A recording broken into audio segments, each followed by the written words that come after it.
I mean, what happened was in 1993, the first edition of my book, Forbidden Archaeology, came out. And it got into the hands of a lot of people. One of the people that got a copy of it was a lady from Louisiana named Jean Hunt. And she called me on the phone one day and said to me, Michael, I really like your book. I'm not going to imitate her Southern accent, but she was a very, quite a gentlewoman. And then she said, I read your book and I think it should be brought to the attention of a friend of mine in New York City who was a television producer who was working on a documentary for NBC. So I got in touch with this television producer, and he said, "Yeah, we've got to have some of this, some of the cases from my book in this documentary," which featured the work of other researchers in alternative archaeology like Robert Ball and Graham Hancock and some others.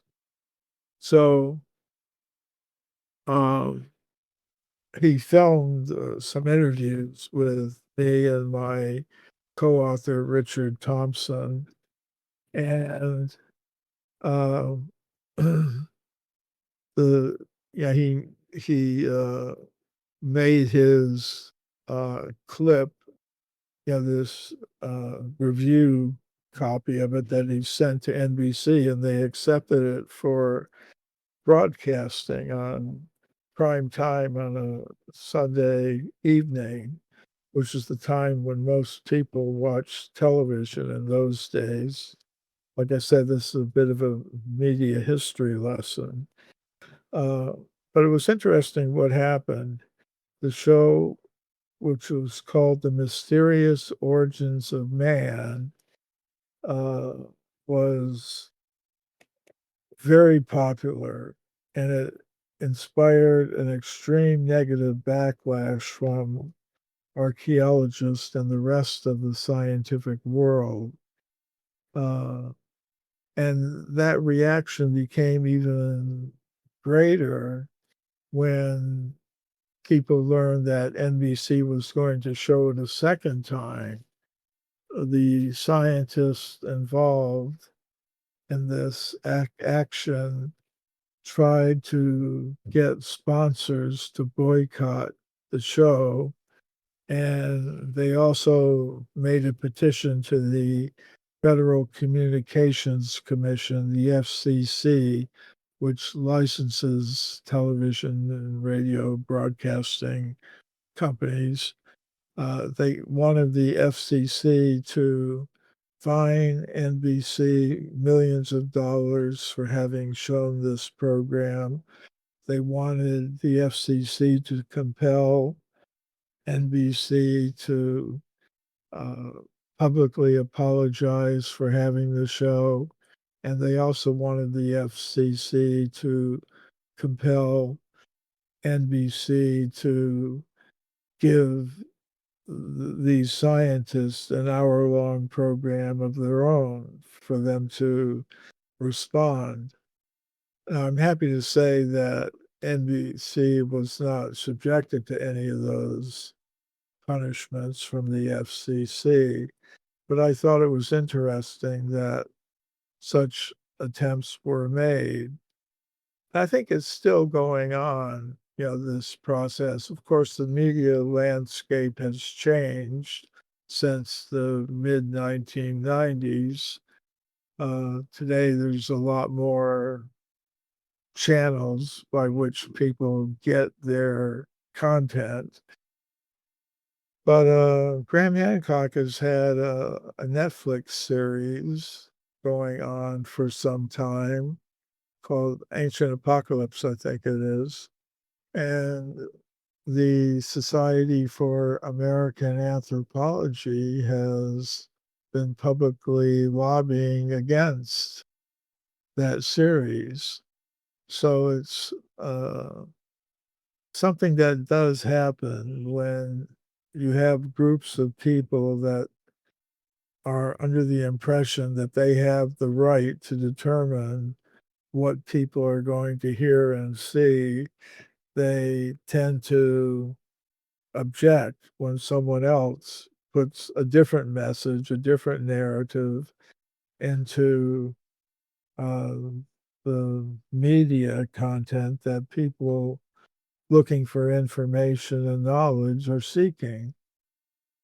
So that sort of thing went on in my case uh, some years ago, and it's still going on.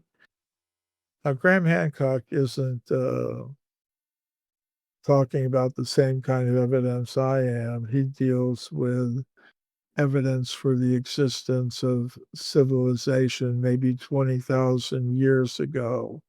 According to the mainstream consensus, civilization didn't start until about 10,000 years ago. Before that, people uh, didn't even live in villages. They were hunter gatherers wandering around, surviving on what they could scavenge or harvest from the forests or the fields and whatever kind of game they could acquire.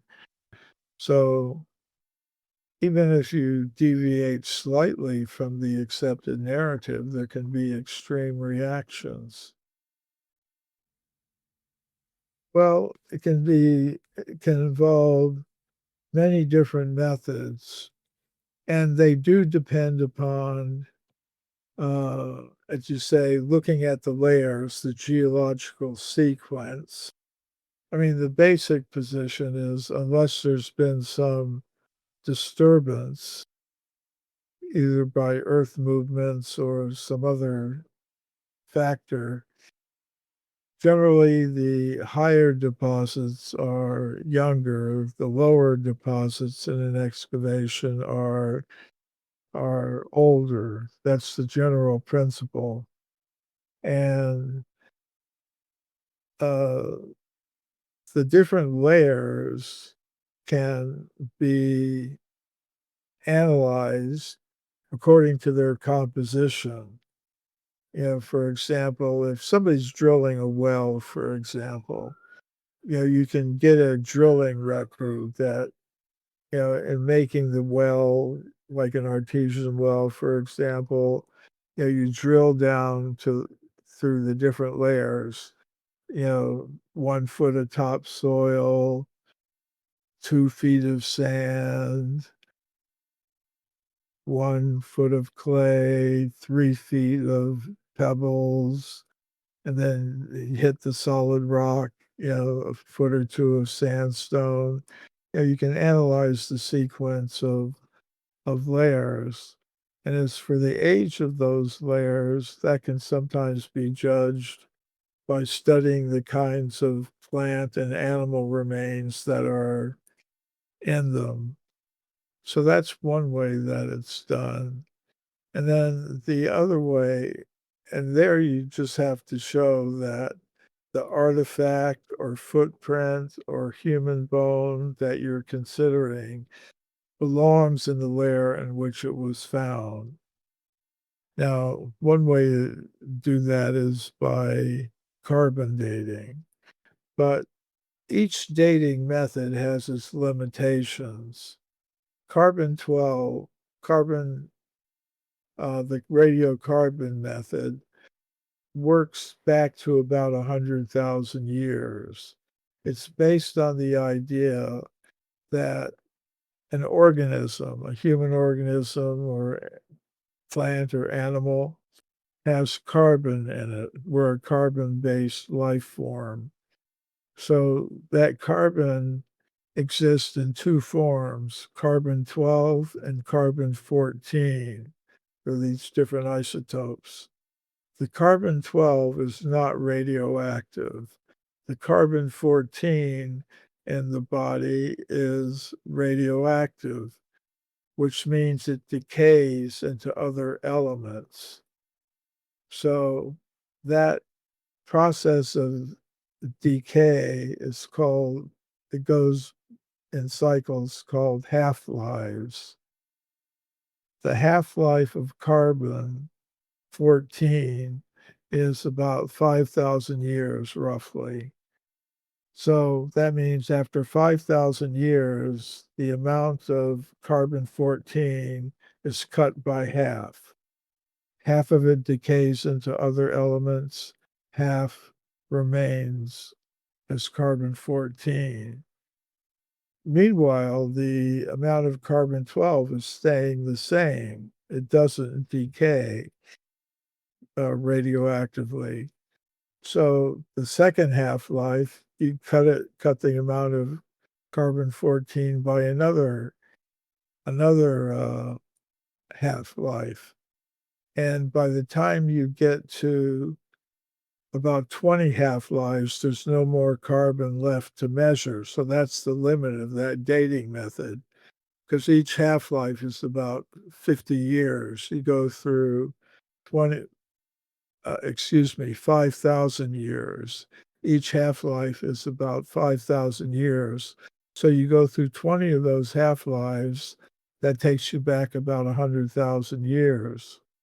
So if scientists find a dinosaur bone, there's no method that they can use to date the bone itself and get a correct age. They would have to there are geological methods that will allow them to date the age of the formation in which it's found, especially if it's uh, got some radioactive elements in it. Like another method for directly dating bone is called the uranium series method. Again, it's based on the decay of uranium into daughter elements. And by measuring how much it has decayed, you can get some idea of how old the bone is. But that only works back to a few 100,000 years. If we're talking about bones that have um, been found in, say, layers of rock 4 or 5 million years old, there's no way to directly date them. You have to date them by the age of the formation in which they're found. And and there are methods that will allow them to do that. But then you have to be careful that the bone actually originates in the layer in which it was found, because sometimes uh, skeptical scientists will say, well, it's possible the bone could have slipped down through a fissure, or it's possible there was some kind of earth movement, some big earthquake or something that resulted in things from the surface being embedded deeply in the stratigraphy of the site. Or they could say possibly there was a hoax, or possibly the original discoverer was mistaken. And that's why, in my work in investigating these things, I have to study very carefully the original reports by the discoverer, which often rule out these kinds of skeptical objections. For me, scientifically, it's not enough to simply give a possibility how something could be wrong. I think to proceed in a scientific way, you have to demonstrate that the explanation you're offering does actually apply. And this particular case that we're talking about, you have to show that artifacts or bones like the ones found in the alleged 4 or 5 million-year-old layer of rock actually that a fissure actually does exist. And there are bones on the surface that could have slipped down into those levels. Otherwise, it's just speculation. I remember once I was giving a lecture at a university in Denmark, and there was an archaeologist in the audience, and he asked me, after hearing about some of these discoveries of archaeological evidence showing humans like us existed millions of years ago, he just came out with this standard list of possible ways in which it could be a mistake. Possibly there was a fissure. Possibly there was an earth movement. Possibly there was a hoax. Possibly there was a mistake in the discoverer's uh, observations. But my reply to that was, well, it's possible you could be a holographic projection from Mars. It's like, I mean, if you want to talk about possibilities, possibilities are endless.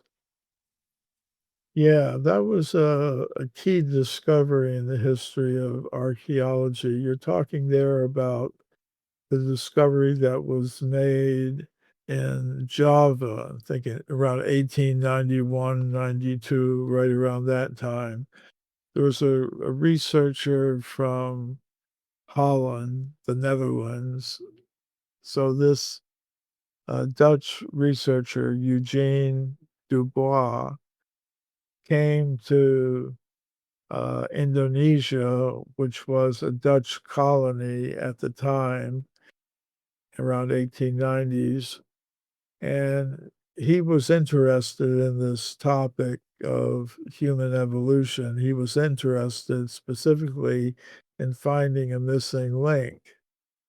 And that hunt for the missing link began shortly after Charles Darwin published his book, The Origin of Species, his theory of evolution.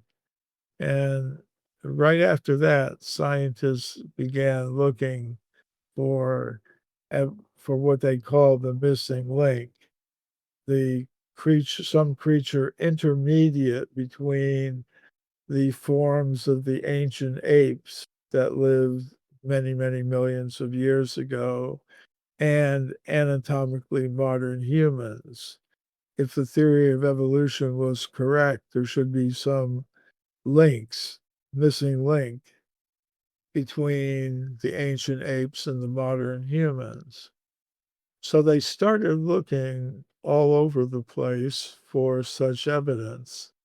And they were finding evidence, but it wasn't for a missing link. They were finding evidence that humans like us existed millions of years ago. And these reports were published in the mainstream scientific literature. Scientists talked about these discoveries at their professional gatherings.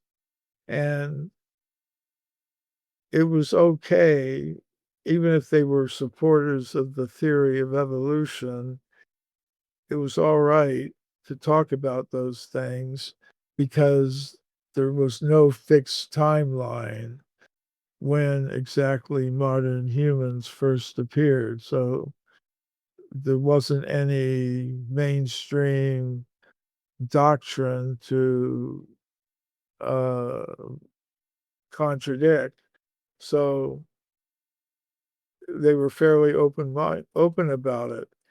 But this Java Man discovery, which came several decades later, put a benchmark on the timeline.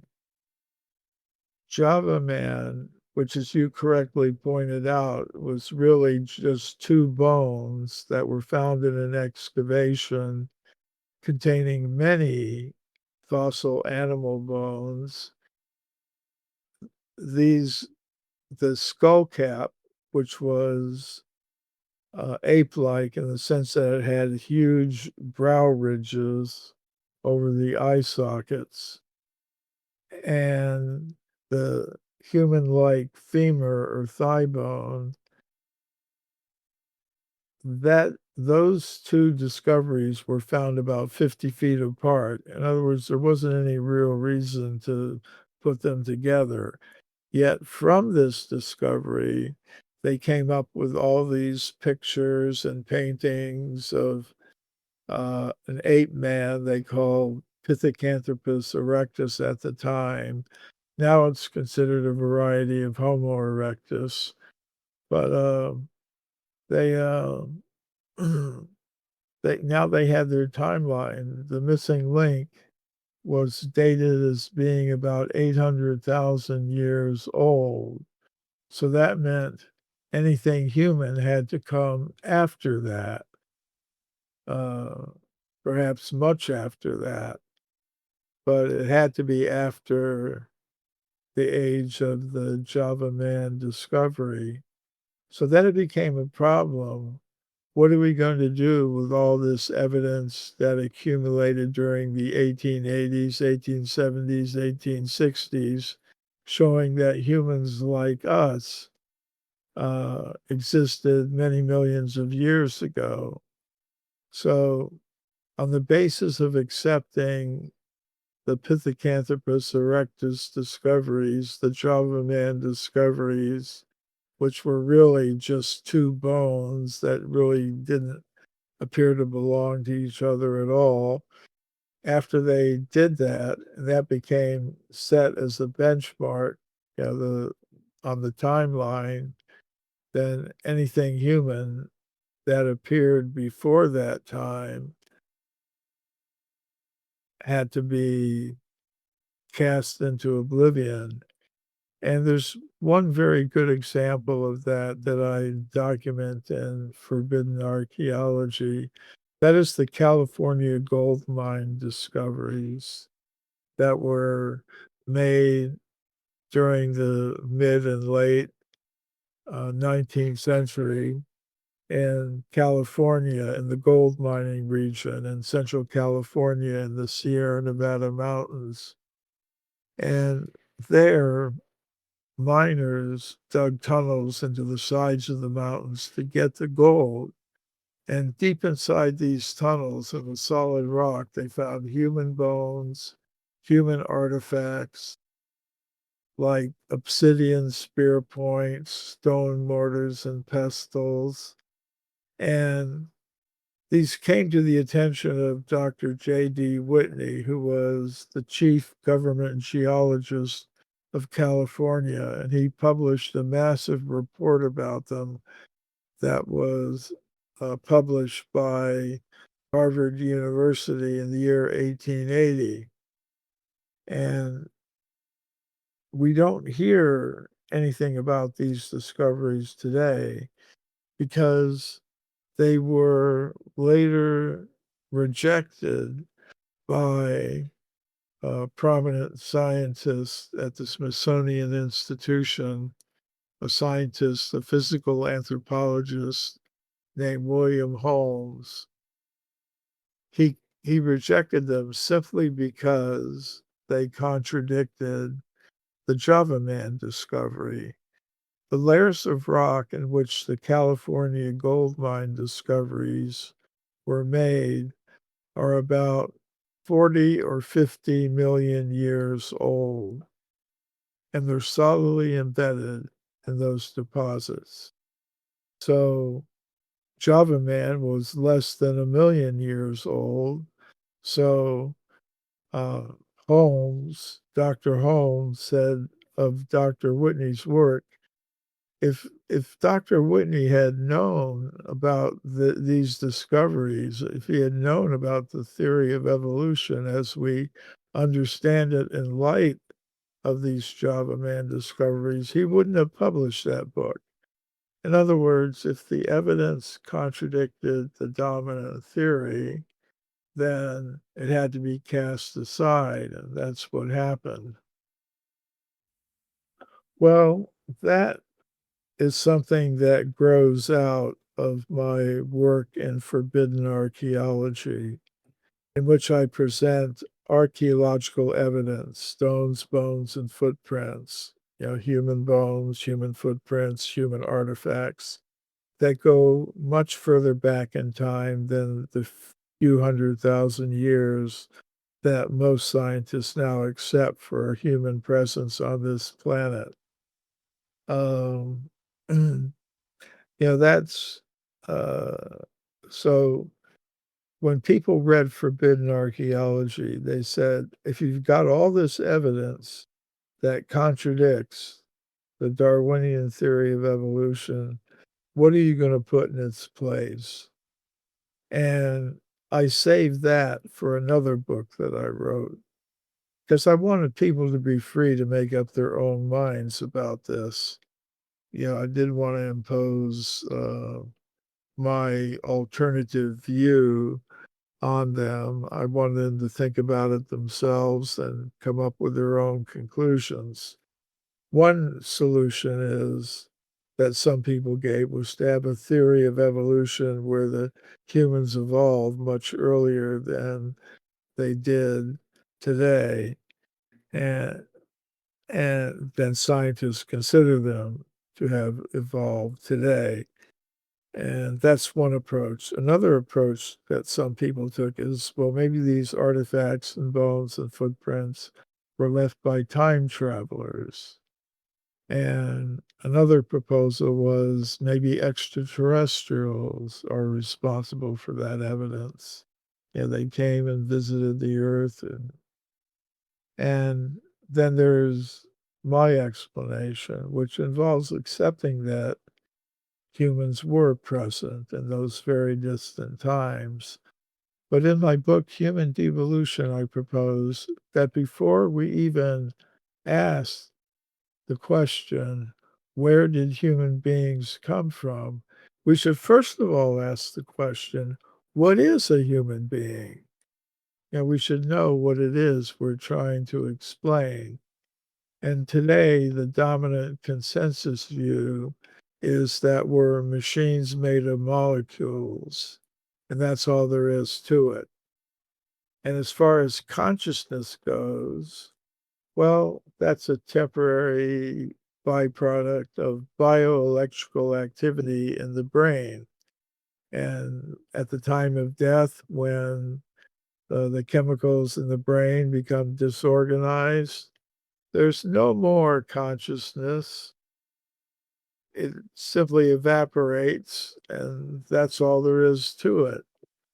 But I take a different approach, and that involves positing that in addition to the physical elements that are listed in the periodic table, there are a subtle mind element and an element of pure consciousness that make up a human being. Sometimes people say matter, mind, and consciousness, or spirit, if they prefer that word. So I propose that there are levels of the cosmos inhabited by different types of beings that concentrate on one of these elements, gross matter, the subtle mental energies, or the pure conscious self. There are regions of the cosmos dominated by ordinary matter, and that's where we find ourselves now. It's inhabited by beings adapted to the conditions there. We have gross physical bodies that allow us to function in the world of matter. But beyond that, there's a level of the subtle mental and intellectual energies inhabited by beings adapted to the conditions there. And down through history, people have had different names for these beings. They've called them angels, devas, gods, jinn, Manitou. There are different names in different cultures for the beings that inhabit that subtle material realm. And beyond that is the level of pure consciousness.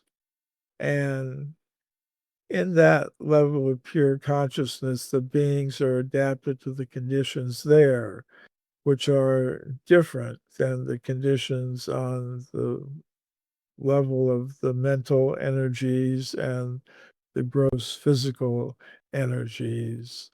There, consciousness exists in a timeless dimension, and it exists in harmony with the source of all conscious beings.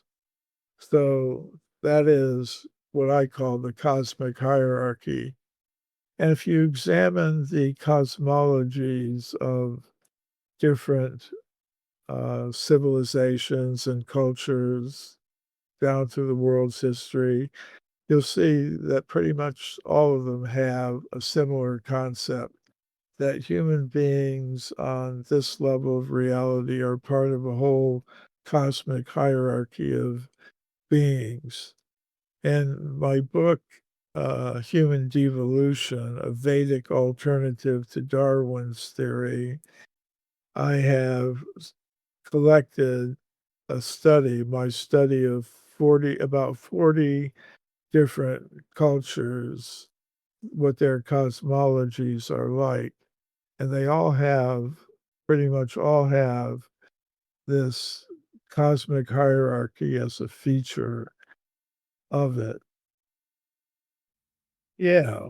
And that's kind of unusual because many of these cultures were geographically separated from each other. And they also were separated by time in many cases, yet they're still reporting the same basic framework in their cosmologies. And I think that's because it may have, there may have been contacts among them, but it's also possible that cultures that weren't in contact with each other had the same types of views because they were each looking at the same existing phenomenon from different points of view. Like if you have a mountain, somebody may be looking at it from the west side, somebody from the east, somebody from the north, somebody from the south. From their descriptions, it's going to be obvious that they're talking about the same thing. But there's also gonna be some differences because of the different points of view that they're looking at the same object from. Believe you're talking about the round sphere-like objects that come from South Africa, from, the Western Transvaal region in a place called Ottosdal. There's a mine, and these objects originally came to my attention through a report in what's called a tabloid newspaper, which is not considered to be a highly reputable source. But these objects were described as being shaped like little balls, like a golf ball or something, a marble, some object of that shape, about that size of a large marble.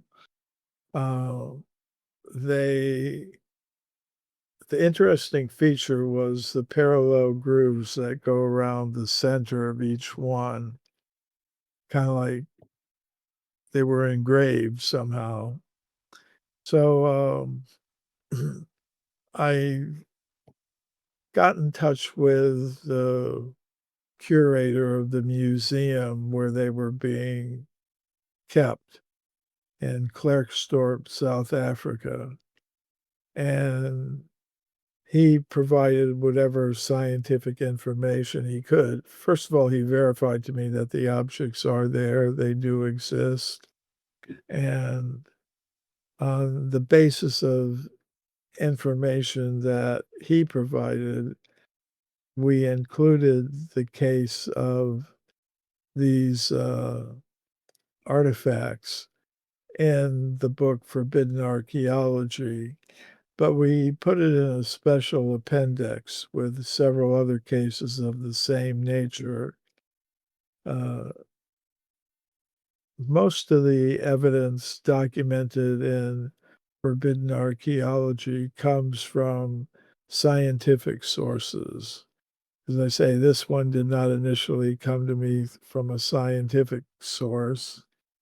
If I all I had was the tabloid newspaper reference, we might not have included it at all.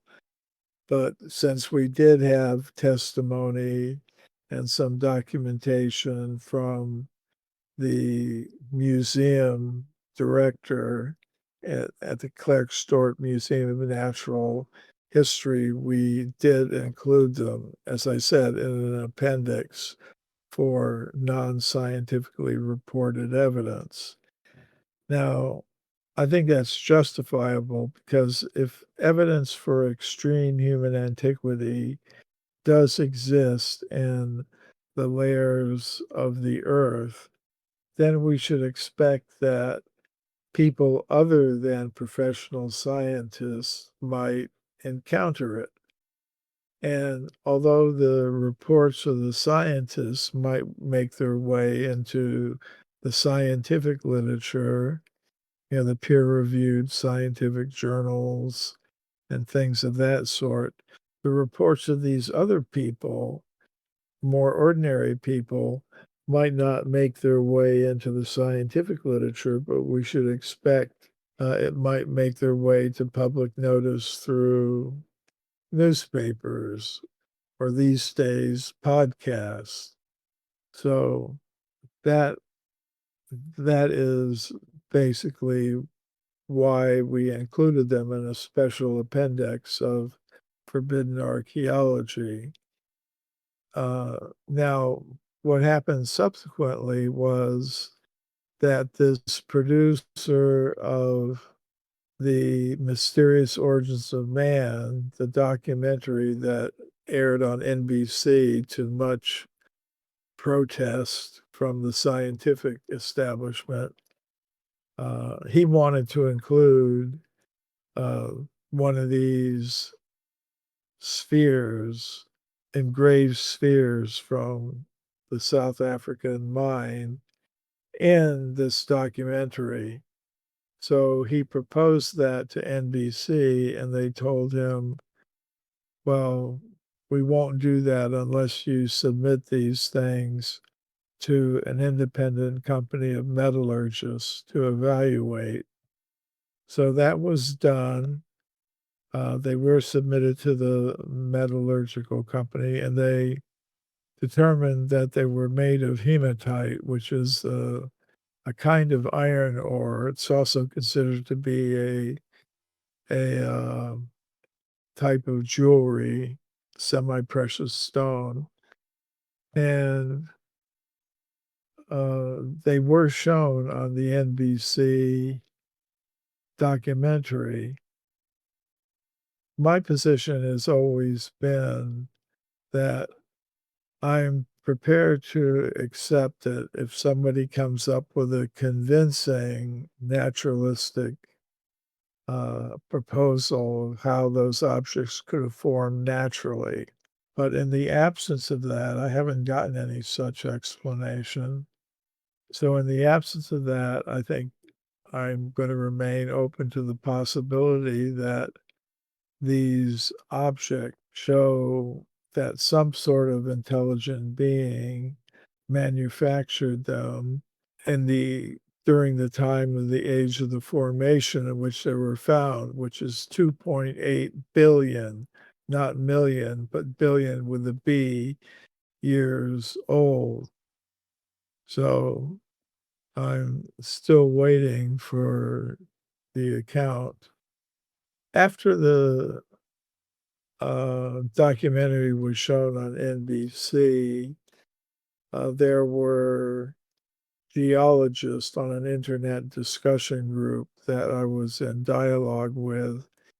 One of the geologists said, well, these things are so common, that they're found all over the world. I was asking the question, where else in the world has anything like this been found? And the geologist replied, well, they're so common, uh, nobody's ever bothered to even take a picture of them. So that's the kind of response that I was getting, uh, a very substantive. So, yeah, so there are interesting objects. They were also reported to have some kind of paranormal aspect to them in the sense that there were reports that the objects in the museum would spontaneously rotate in their cases. I don't have any testimony regarding that other than the tabloid newspaper report, but just because something is printed in a tabloid doesn't mean it doesn't exist or didn't happen. It just may not have been documented in the best possible way. So so that's another thing. Another thing is that after the NBC, um, documentary was aired, a television producer from the Netherlands, got in touch with me and wanted to know if he could take some film of the objects. So I put him in touch with the director of the Museum of Natural History in Klerksdorp, South Africa, where a very good specimen had been kept. And the director of the museum replied to the Dutch producer by email or letter that unfortunately the object had been stolen by a person he characterized as a white witch. Yeah, okay. So they're interesting Yeah. objects. Do you feel that ancient humans may have had knowledge that we've lost? Well, I think that's definitely a possibility.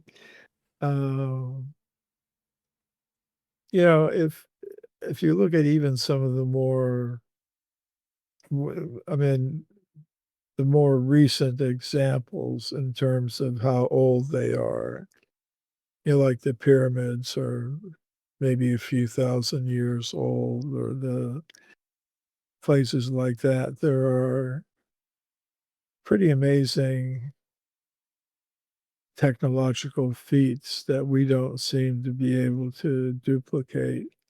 I mean, the Great Pyramid and the Giza Plateau is made up of millions of blocks, very heavy blocks of limestone that have had to have been transported vast distances. And how they were able to do that is still a matter of controversy.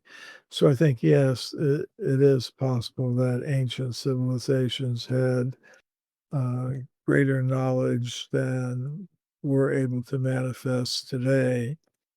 And yeah, there are two sources of information about such things.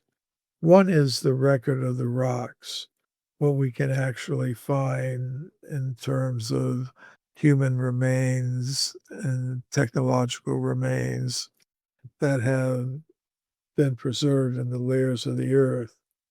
Unfortunately, most of our high-tech stuff doesn't survive very long in the geological record. Scientists have studied this issue, especially those who are involved in climate change and things like that. And they would say our Earth has been polluted by our industrial technological civilization. They would, and sometimes they wonder, well, what would happen if human beings disappeared from the Earth today? And how long would it take the Earth to recover its natural state?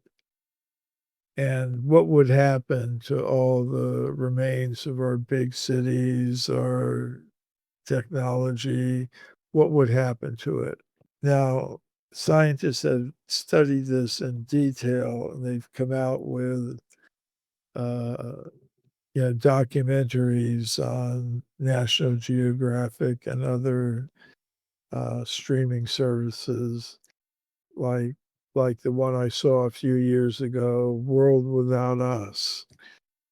And scientists have determined that most of our remains of our industrial technological civilization would disappear in relatively short periods of time, of a few thousand years or few tens of thousands of years. Most of the metals will oxidize and plastics will dissolve and things like that. And after 10 or 20,000 years, there wouldn't be anything left. All the skyscrapers would have collapsed, and the iron girders will have corroded. And I was once on a internet discussion group with scientists who were talking about this question, and they said, "What if an advanced civilization had existed on Earth, say millions of years ago, and what signs of it would we see today?" And they concluded not very much. You wouldn't see very much. At most, you might see a thin layer of broken rubble, broken piece of glass, and maybe a little concrete and something. And that's all that would be left. And even more recently, just a couple of years ago, there were some astrophysicists who were interested in climate change. And they were also wondering, this was Adam Frank and Gavin Smith, and they proposed what they called the Silurian hypothesis, that there was a human civilization that existed during, or a humanoid civilization that existed on this planet hundreds of millions of years ago, before the time of the dinosaurs even. Um, and they proposed that, and this was based on one of the scientists involved was from England originally. He's in the United States now, but he had seen a BBC science fiction series called Doctor Doctor Who. Yeah, Doctor Who. Yeah. And in one of the early episodes of that series, it was about a group of reptilian humanoid creatures who had a civilization, a technological civilization during the Silurian period. and they had gone into a state of hibernation in some caves deep below the surface of the earth. And then in recent times, a science research institute directly above them had begun activities that disturbed them and woke them up. So from their time they had been in suspended animation since the Silurian period, hundreds of millions of years ago. So Doctor Who had to deal with them. So that's why they called their hypothesis of an ancient technological civilization that existed on Earth hundreds of millions of years ago during the Silurian period, the Silurian hypothesis. So, and they dealt with the same kinds of questions that I had to deal with in my book, Forbidden Archaeology. In other words, they said that the remains of that technological civilization wouldn't have survived for very long, and that all we might expect to find from it today would be if we did some analysis of the sediments from the sites, they would show the existence of compounds, chemical compounds that don't occur naturally. There would, and there might be some radioactive evidence from a nuclear war that had taken place in those very ancient times. That's the sort of thing we might expect to find. Uh, so it's a very interesting topic. Say if 50 million years ago, during the time of the California gold mine discoveries, people had computers and mobile phones and things like that. And then also some people were making use of stone tools and weapons. The computer and the cell phone wouldn't last very long in the geological record.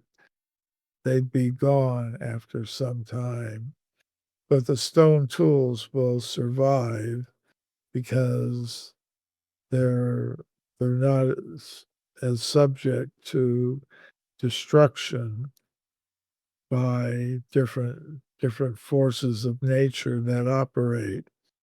So it's an interesting topic.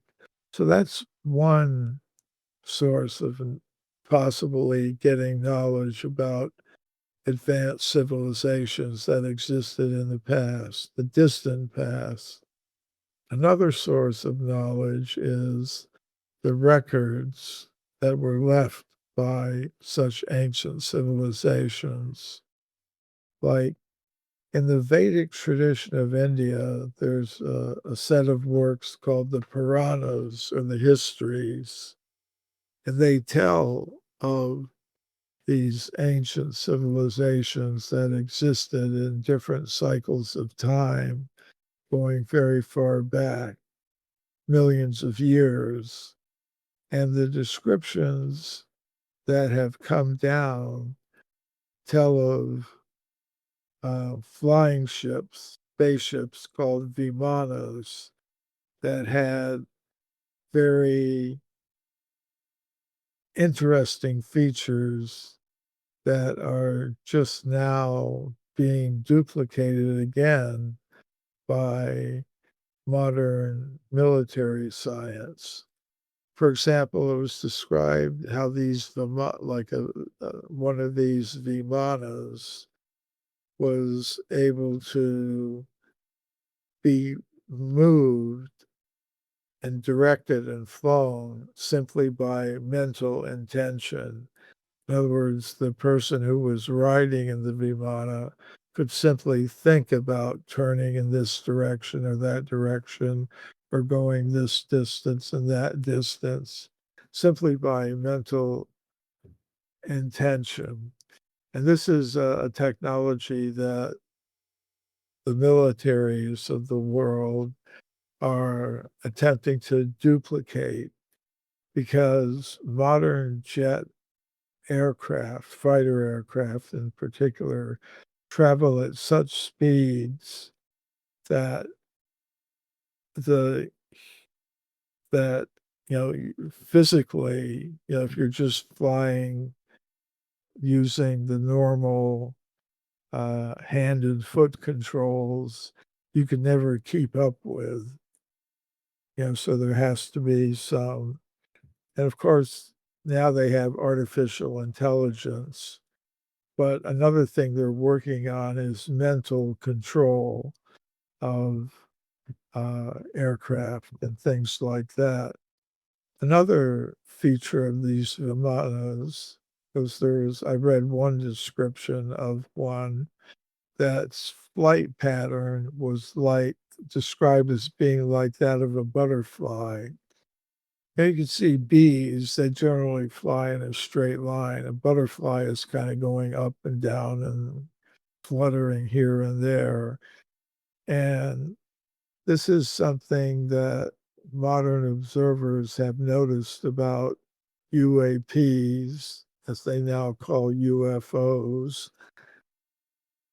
unidentified aerial phenomenon. One thing that military pilots report, and I've heard similar reports from commercial airline pilots, is that an object might be approaching them, closing at a very rapid rate of speed, and then suddenly go up, straight up, make a 90-degree turn, something that's really not possible with normal aerodynamic features of aircraft. So the flight patterns of these objects is the same that it's the same as modern reports of UFOs. Another feature of these ancient flying craft were that they apparently had some kind of technology that would allow duplicate images of of these vimanas to confuse defenders of the place that may being attacked by them.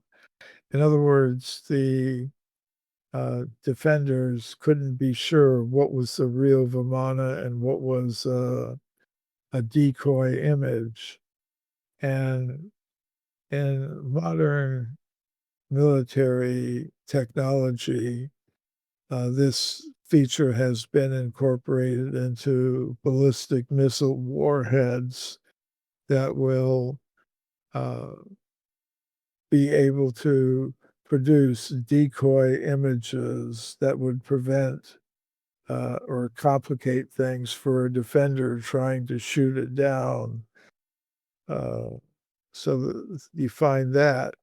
Another interesting thing I found in the descriptions of these Vimanas is that sometimes they were for military purposes, sometimes they were for pleasure travel. Like, we've heard recently about these super luxurious 747s that Qatar builds and gives to different people. Uh, they had craft like that, and I was reading one description where they had robot birds that were so realistic that real birds would come up to them and try to interact with them.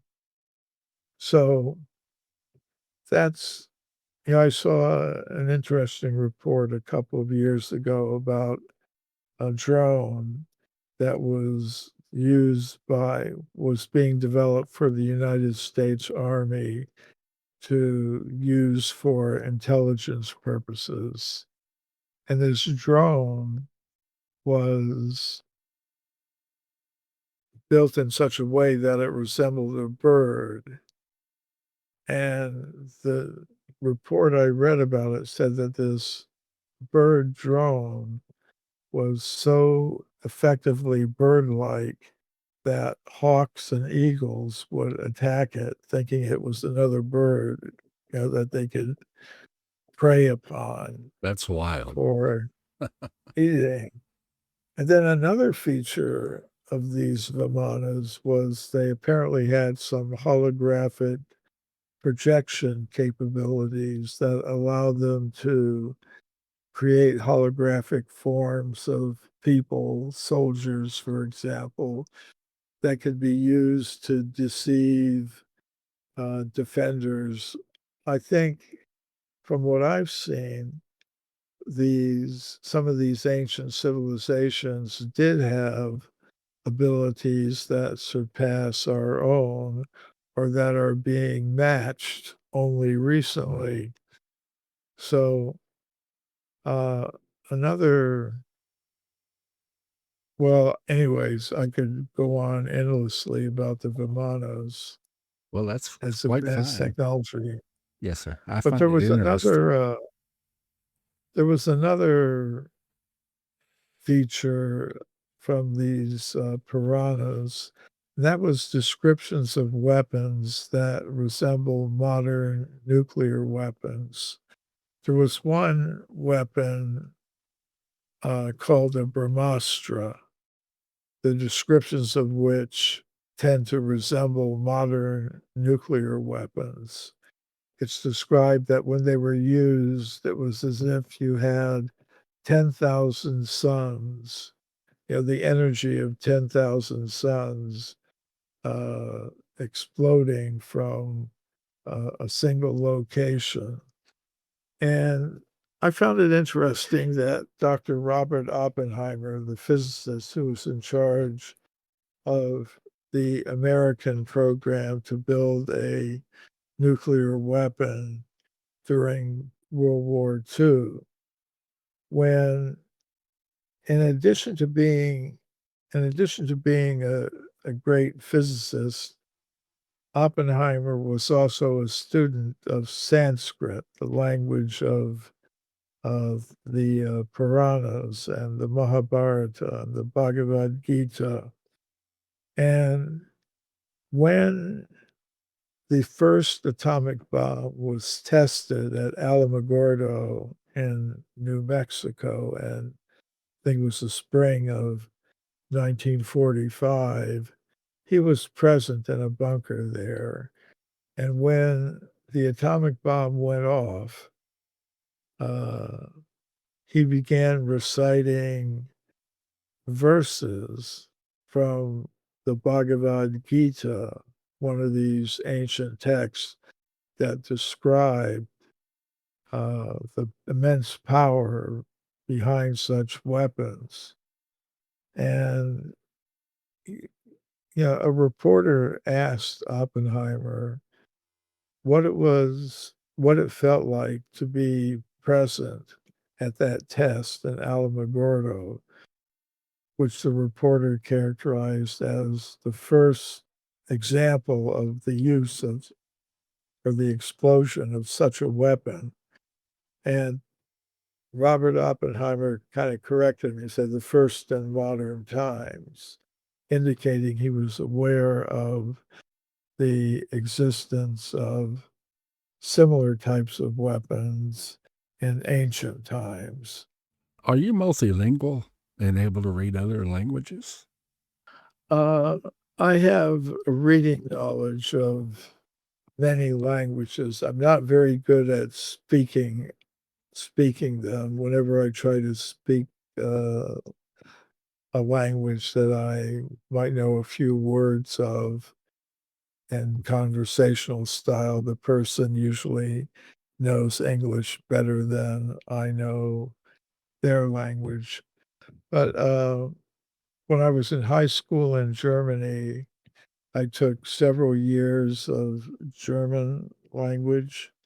So that gave me a reading knowledge. I could read archaeological reports in German and other languages from the Germanic family of languages. When I was in the university, I was preparing for a career in one of the intelligence services. I studied Russian. I took intensive courses in the Russian language so I can read archaeological reports in Russian, uh, and different Slavic languages that are similar, very similar to Russian, like Czech and Bulgarian and others. So I grew up in an Italian American family, and at one of the bases I was our family was stationed at was in Texas. So I learned a couple of years of Spanish, and that gave me access to, those experiences gave me access to the Romance languages, French, Italian, Spanish, so I can read archaeological reports in those languages. And so, yes, I did have the ability to read archaeological reports in many different languages. I'm not claiming to be a fluent speaker or writer of such languages, but I can read archaeological reports. Well, I commend you for that because I haven't even mastered the English language yet. So Well, I'm still working on it as well. I hear you. There have been archaeological finds like woolly mammoths that appear to have been frozen quickly, and even their last meal in their stomach was, uh, still like it had just been eaten. What are the thoughts on the causes of that? Well, I think there have been periodic catastrophes that have influenced the course of life on this planet. Uh, and this, again, is something that you'll find in many of the ancient wisdom traditions, whether it's the biblical flood of Noah or there are different of the Middle Eastern civilizations, like the Babylonians and the Sumerians, who have similar accounts. It's a very widespread worldwide phenomenon of the idea of periodic catastrophes, which may involve uh, volcanism, other types of climate related things. So uh, it depends upon your source of knowledge. I uh, I got from my study of the Vedic literature this idea that there are periodic catastrophes involving floods and other celestial phenomenon like the rays of the sun becoming so hot that it burns all life off the surface of the earth. Things like that happen. Uh, and the to me, it's very interesting that the Vedic cosmology posits that the basic unit of cosmic time is called the day of Brahma. It lasts 4.32 million years, and it's followed by a night of Brahma that lasts the same amount of time. And then there's another day, another night. The cycle goes on practically endlessly. And during the days, life, including human life, is manifest throughout the cosmos, not just on Earth. And during the nights, it's dormant. And if you take 72 of those cycles, that constitutes one Manvantara period. And if and each day of Brahma is composed of 14 of those periods. So, according to the Vedic cosmological calendar, we're now in the 7th of the 14 Manvantara periods of the current Kalpa or day of Brahma. And that means there have been 6 Manvantara periods before us, each one lasting about 300 million years, roughly.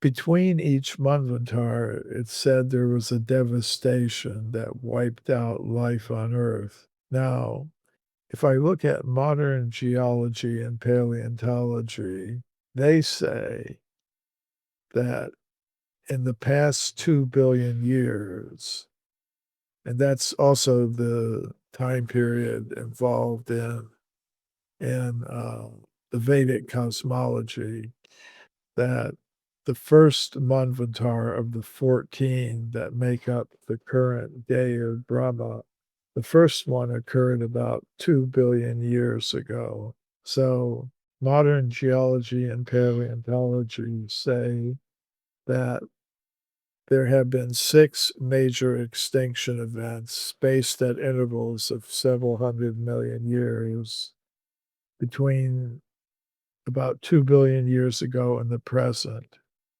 And the ancient Vedic cosmology says that over the past 2 billion years or so, there have been 6 Manvantar devastations. So I kind of think there's a rough parallel there. Maybe it's just a coincidence, but to me it seems suggestive of this concept of periodic devastations of life on Earth. Now, according to the Vedic cosmology, there are higher levels of reality. There are places there that aren't affected by that series of devastations. And on that level, there are the resources to repopulate the earth with different species, including the human species. So that would mean that it's something like having your files, your photos, your music, your everything that you keep on a device on the cloud also backed up so that if your device is lost, destroyed, or whatever, you can get a new device and download everything you need to keep up with your work. Or or maybe you just go up to the cloud, stay there. But I think the cosmos is set up in a similar way, that there are periodic devastations that wipe out most life on Earth. And yet there are the resources at higher levels of reality to repopulate the Earth after those devastations. Okay. Is there any proof of rapid Earth crust movements, like, say, the crust would move quickly and, say, Australia would end up where Antarctica is now? Is there any proof of any disasters like that? Well, I've heard of the crustal displacement theory. Uh, I think it was, I don't know, was that put forth by Velikovsky? It was talked about on the mysterious origins of man toward the end. Yeah, yeah. Uh, Okay, yeah, one of the researchers may have concentrated on that. Uh, I'm not sure. I haven't looked deeply into that topic myself. I know according to modern plate tectonics, the different continental plates are shifting and moving around, but I don't know about the whole crust. Kind of like, I think the usual example is given that if a orange becomes detached from its skin, you can turn the skin around to a different position. Yeah. Um, Yeah, that I really haven't looked into that question in depth. okay. It's I know about it, but it's not something I can really answer. So I just have to say sometimes I don't know. There was a finger found, part of a finger found in an excavated area, um, that appeared to be human, that was quite old. Do you recall that? Yes, I think you're referring to the OH-86 discovery at Olduvai Gorge. And in 2016, a team of archaeologists and anthropologists were excavating there, and they found a finger bone. Actually, it's the proximal, or the, like, if your little finger is made up of three bones. Yes, sir. So the one at the bottom nearest the palm, that's the proximal phalanx, and that is the bone they found. Now, this may seem like a relatively minor thing at first glance, but there's an interesting principle involved. And this gets back to something we were talking about at the very beginning of this broadcast, which was the influence of the Java Man discovery, because it put a fixed timeline, put a marker on the timeline for the existence of a missing link, a being intermediate between ancient apes and modern humans in the evolutionary sequence. So it was stated as being about 800,000 years old. So anything human had to come after that, because Java Man, Pithecanthropus erectus, was only 800,000 years old. Anything human had to come after that. So in this particular discovery that we're talking about now, I wanted to demonstrate how the knowledge filtering process, based on the conception that human beings could not have existed in the very, very far distant past, still influences how archaeologists look at evidence.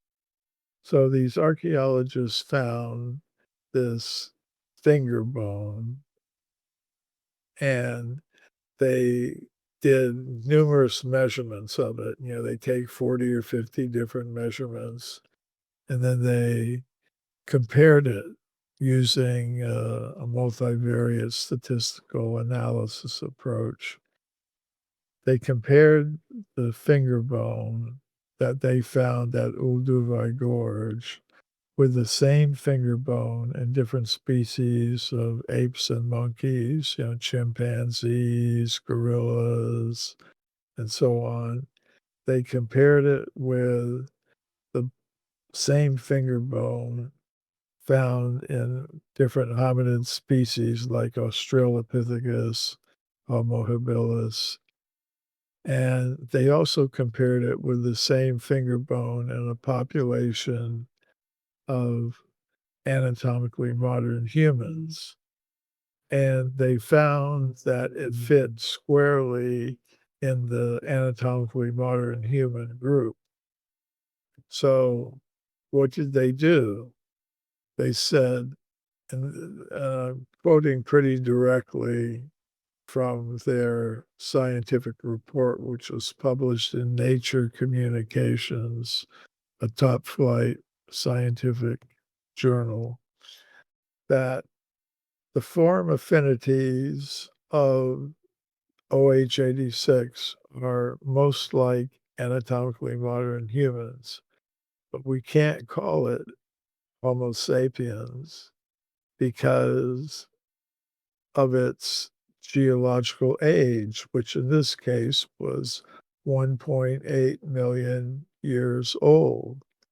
So here we have an example of exactly what I was talking about, because the dominant consensus is that human beings came into existence about 300,000 years ago. Something 1.8 million years old is couldn't possibly be human. So who was around during that time? Say Homo erectus. So they can be directly looking at evidence for extreme human antiquity, but they can't see it for what it is because of their commitment to a certain paradigm. So sometimes people ask me, you gave this example from the 19th century, but what did they know back then? Today we know a lot more, and you know, but the same types of theoretical preconceptions are still governing how scientists look at different categories of evidence that come to their attention. This was a very good recent example, I think, of how that knowledge filtering process operates. Okay. A lot of this evidence points to humans being around when the dinosaurs were still alive. Is that correct? Even before the time of the dinosaurs, um, there was an example from this is from the 19th century. Some scientists in Europe were reporting finding animal bones with butchering marks on them, indicated they had been hunted and butchered by humans that were 20 million years old. And there was an English scientist, T. McKinney Hughes, who just couldn't accept that. So the evidence that he gave that in his mind disputed or disproved evidence that humans were cutting bone maybe 20 million years ago was that he had a dinosaur bone that had cut marks on it. And he said that is, he took it as proof that the cut marks on the 20 million-year-old bone couldn't possibly have made by humans, unless you want to say humans existed at the same time as the dinosaurs, which for him was totally absurd. But really, his evidence shows, he said, I would be prepared to accept if this bone had been found in a cave in Europe about 20,000 years old, along with cut animal bones, then I would be prepared to accept this as the work of humans. But in the absence of that, he said, this is a dinosaur bone. It's got cut marks on it. It proves that the 20 million-year-old specimen is wrong. I have to disagree with him.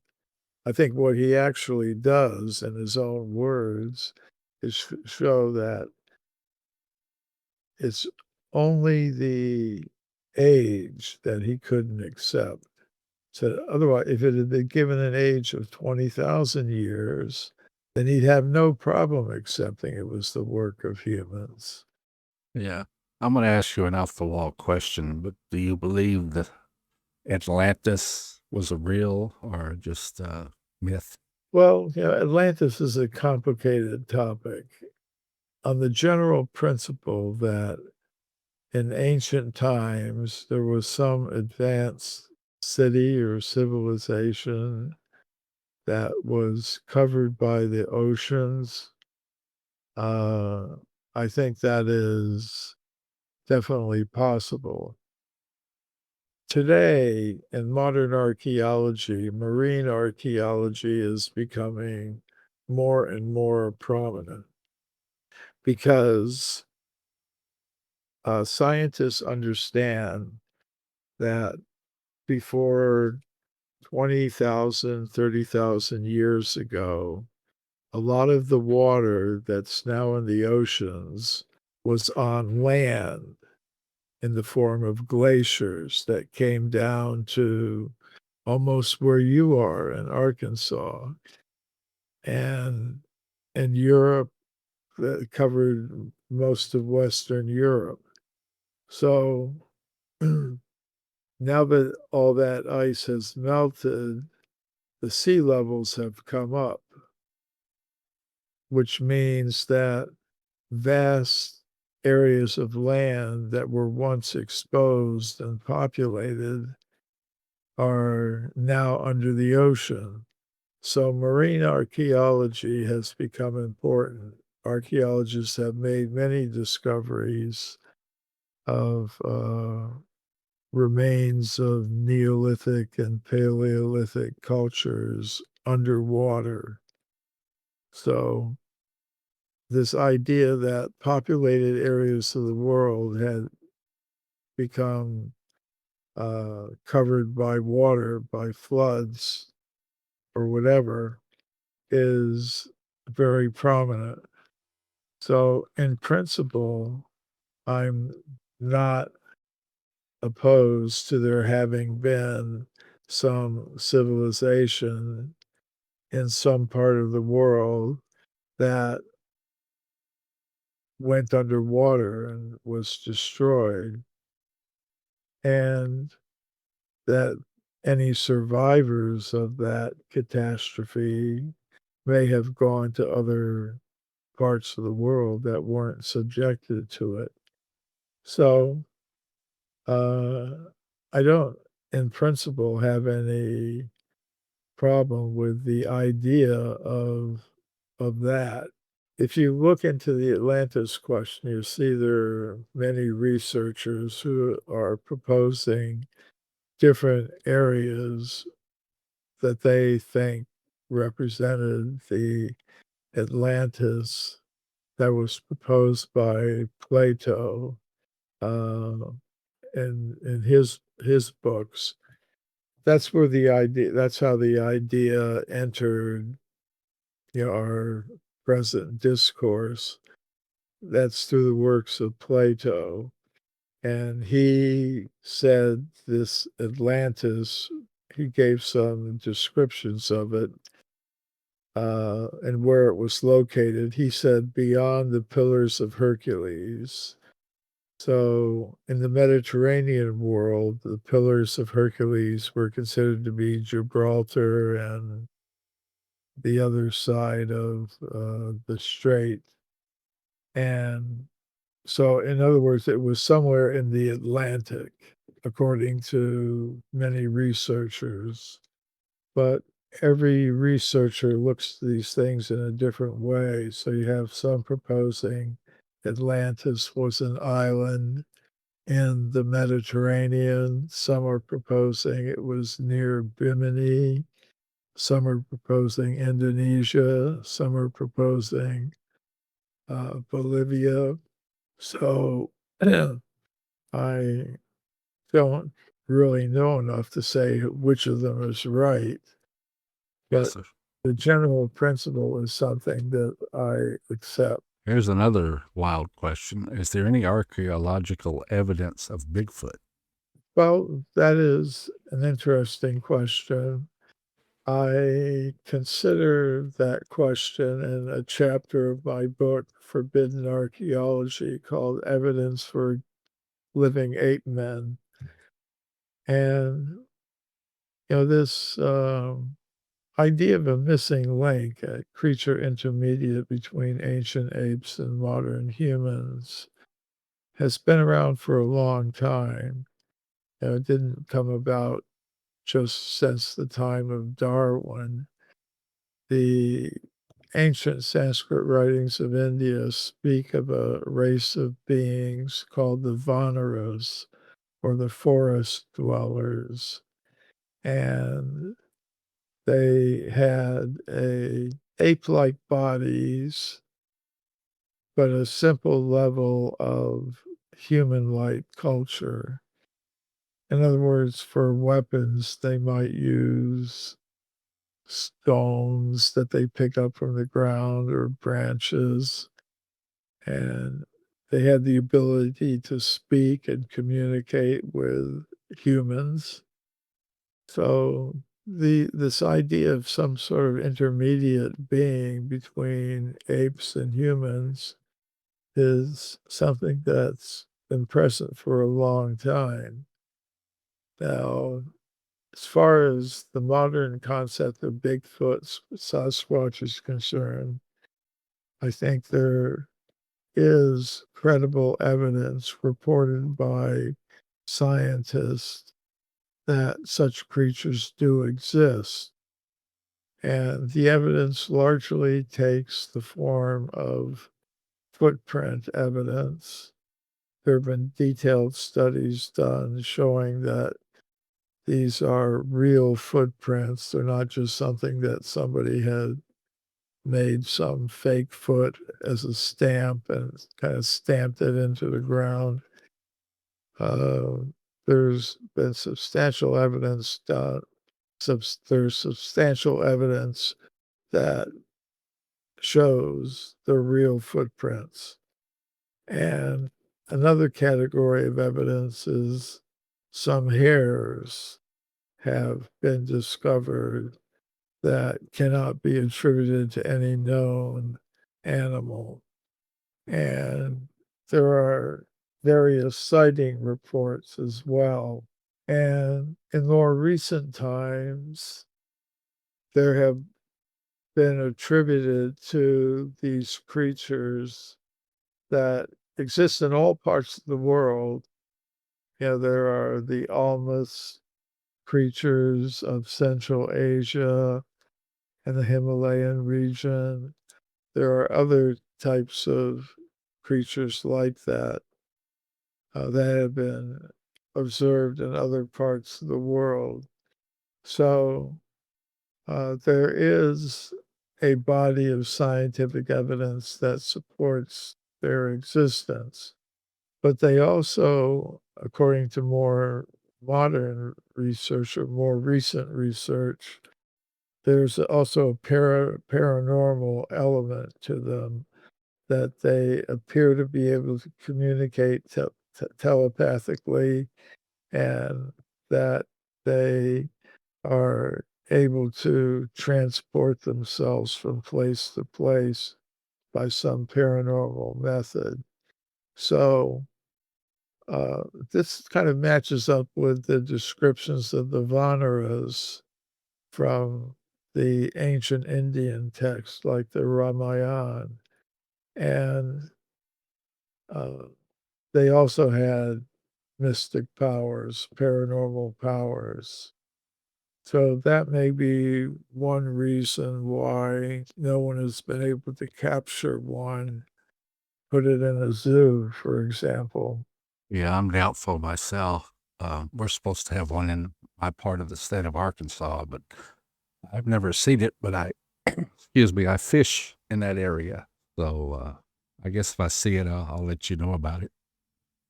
I've never seen one myself, but I do take seriously the scientists who have studied, the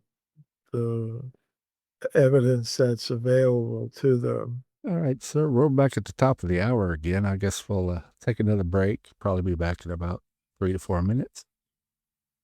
Okay. Thank you, sir. I don't know, is there a facility for guests to ask questions? I can take them in chat.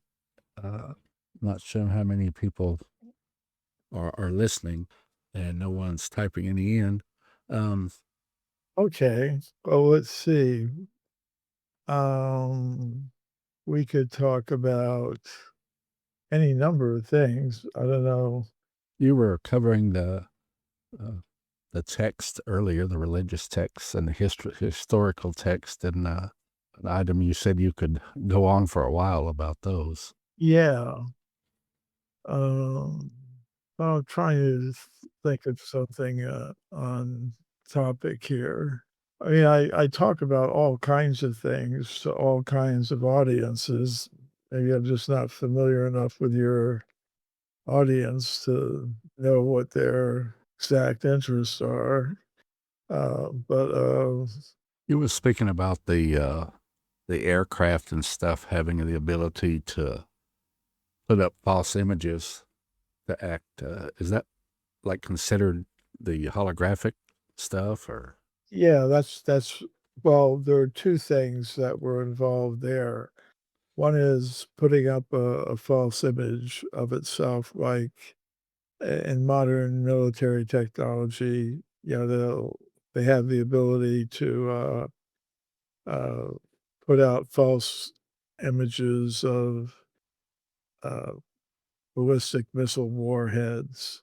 In other words, they have decoys so that you don't know, so that a defender's task is complicated, might not know which of the warheads has an actual nuclear weapon in it or which is a decoy. Um, I fi- so I find it amazing, considering the age of the text and everything, that it's possible that technology was around. We haven't really mastered it yet ourselves, so there's definitely yeah, not knowledge lost in that. you know, I think ultimately it has to do with the whole purpose of a civilization. As I was saying in the beginning, as conscious, personal, individual entities, beings, we are not from this level of reality. And on this level of reality, if we identify with the bodily vehicle, the material bodily vehicle that we have, eventually we're going to be disappointed because that vehicle is going to cease functioning at a certain point in time. Uh, so I think it's important to realize that if a civilization is based on the concept that we're purely material beings, it's going to end in frustration for everyone. We should have a proper conception of who I am, really.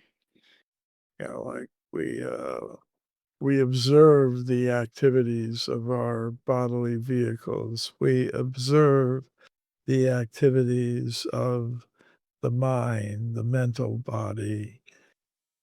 But who is the actual observer?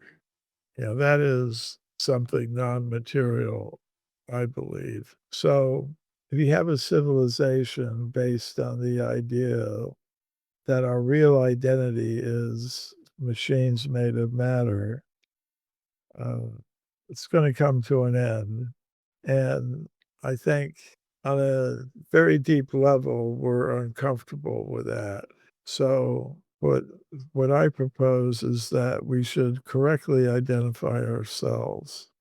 Because if I want to help myself, if I want to do something good to help others, I can't do it unless I know who I really am or what another who another person really is.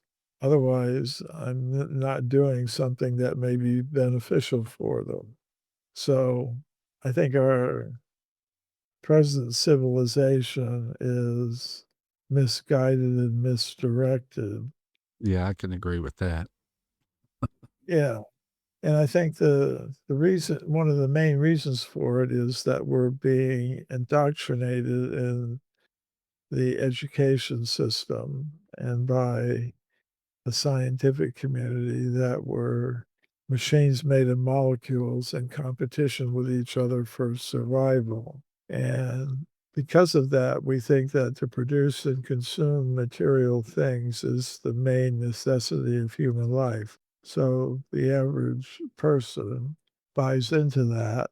And because of that, works hard to produce and consume material things, which is fine, but and we do it in competition with each other and individually and collectively as nations, societies, classes, genders, races.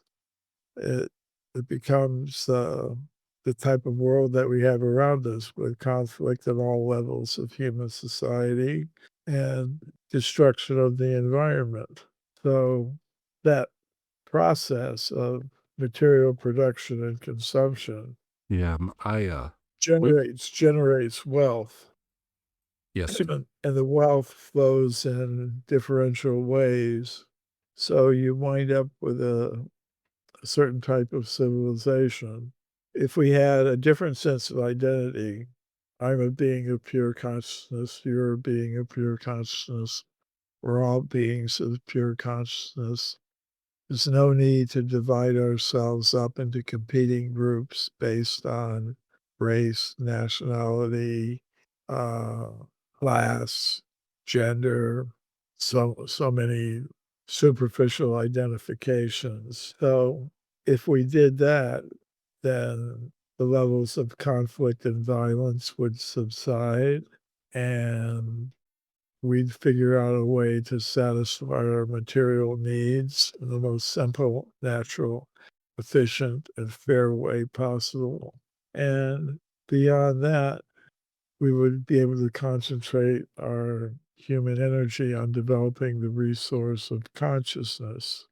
For me, the measure of civilization is how many of its members graduate from the material level of existence to the level of pure consciousness, which is beyond birth and death, beyond the temporal nature of everything material, including our material bodily vehicles.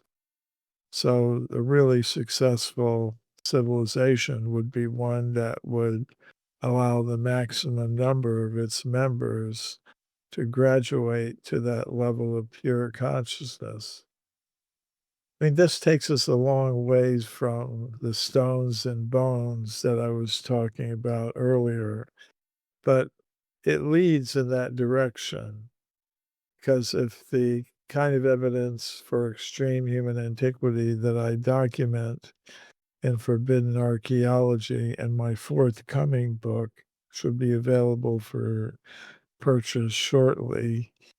Uh, if the evidence for extreme human antiquity that I document in those books is taken seriously, it means we need new explanations for human origins.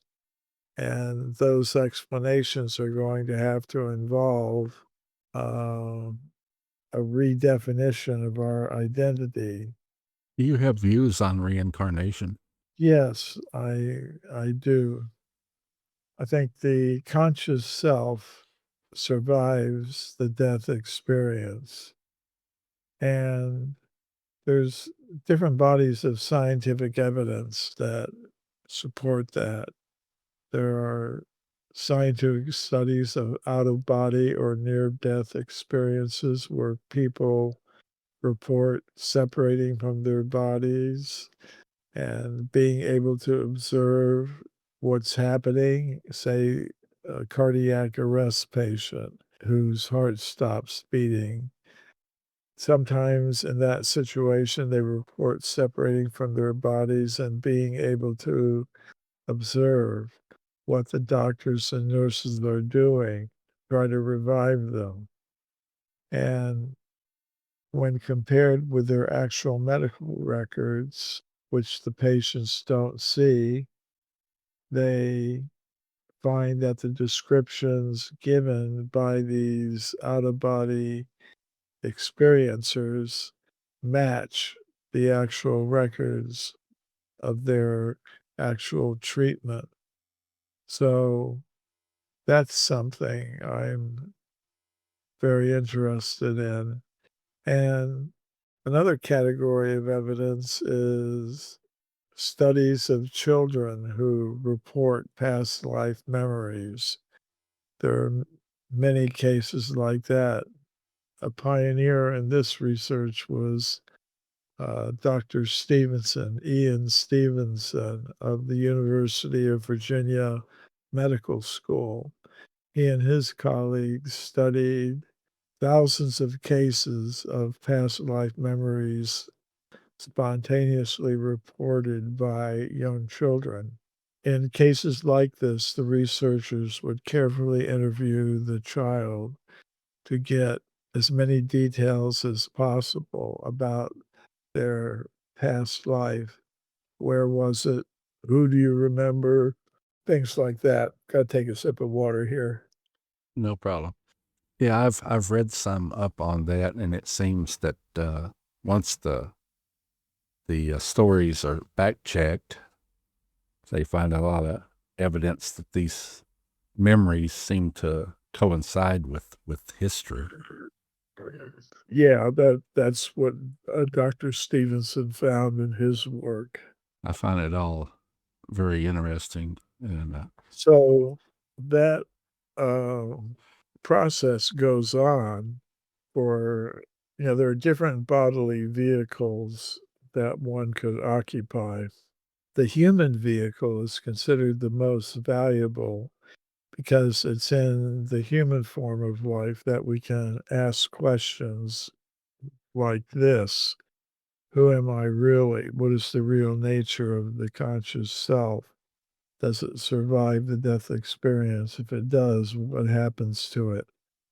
So the human form of life is uh, a dual purpose type of vehicle. It can take us to the level of pure consciousness, or we can use it to become more and more deeply entangled in trying to dominate, control, and exploit matter and other personalities in the material world. See, that's going on all the time. But the process has an endpoint, or it can have an endpoint. One can get out of the cycle of repeated birth and death if one understands the real nature of the self, and that is the purpose of various systems of yoga and meditation, prayer, contemplation, practice, and many different wisdom traditions all around the world. That is the ultimate purpose of it, to get free from the cycle of birth and death. So there have been in the past civilizations that have been organized for that purpose, but our present one isn't one of those. It's meant for the opposite purpose, to entangle people more deeply in the material energy, which means they never escape the cycle of birth and death. So, really, as I said, the way to judge a successful civilization is how many of the conscious living entities in that civilization graduate out of the cycle of birth and death. you used to be a contributing editor to the Back to Godhead magazine. Yes.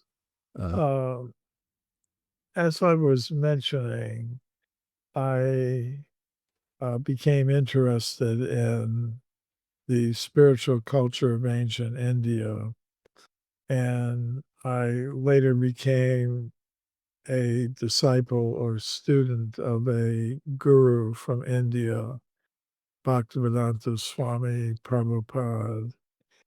And he had started the publication Back to Godhead in India when he was there during the latter part of the Second World War. He wanted a publication for the general public that would explain the kinds of things that I've been talking about.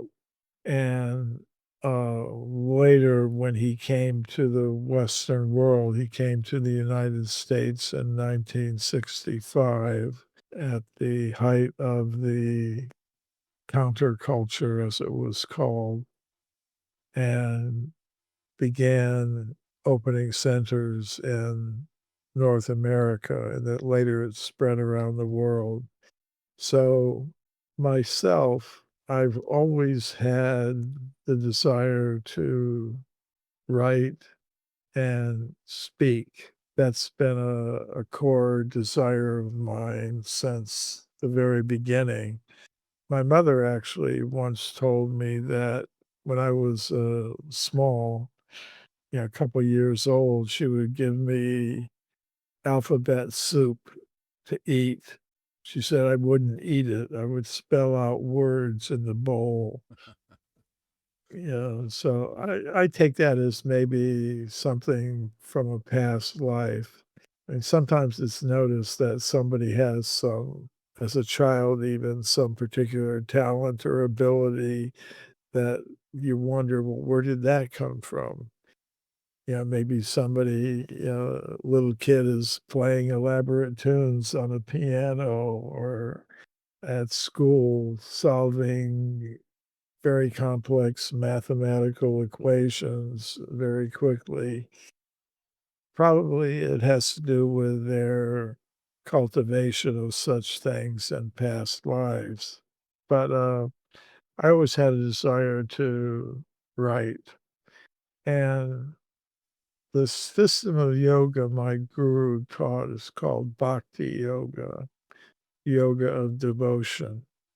And one principle of it is you should take whatever talent or ability that one has, whether it's in science or philosophy or writing or music or acting, and use it. Use that talent or ability that you have for a higher purpose. And I found I was able to do that in but this practice of bhakti yoga. So I would say my writing and outreach are part of my practice of yoga. I know you put out a number of books. You have one that's not yet released, but I think they're taking pre-orders on it, The Extreme Human Antiquity. Uh, Right. what topics did you kind of cover in that? I don't want you to give it all away so people will buy your book, but No, I mean, it's a legitimate question why one brings out a book and what's in it. Basically, people would ask me, well, what has come to your attention since you published your first book, Forbidden Archaeology? And extreme human antiquity is my answer to that question from my readers. It contains the cases that have come to my attention in the many years since Forbidden Archaeology was published. And it also contains anything new I've learned about the cases from the original book. Like at the time I wrote about the California gold mine discoveries in Forbidden Archaeology, I only knew about the case from books and publications that I had managed to collect about that, like Dr. Whitney's book, uh, the responses of William Holmes, who tried to debunk his discoveries. And but in later years, I actually went to the Museum of Anthropology at the University of California at Berkeley and got access to some of the artifacts that Whitney had collected for the University of California.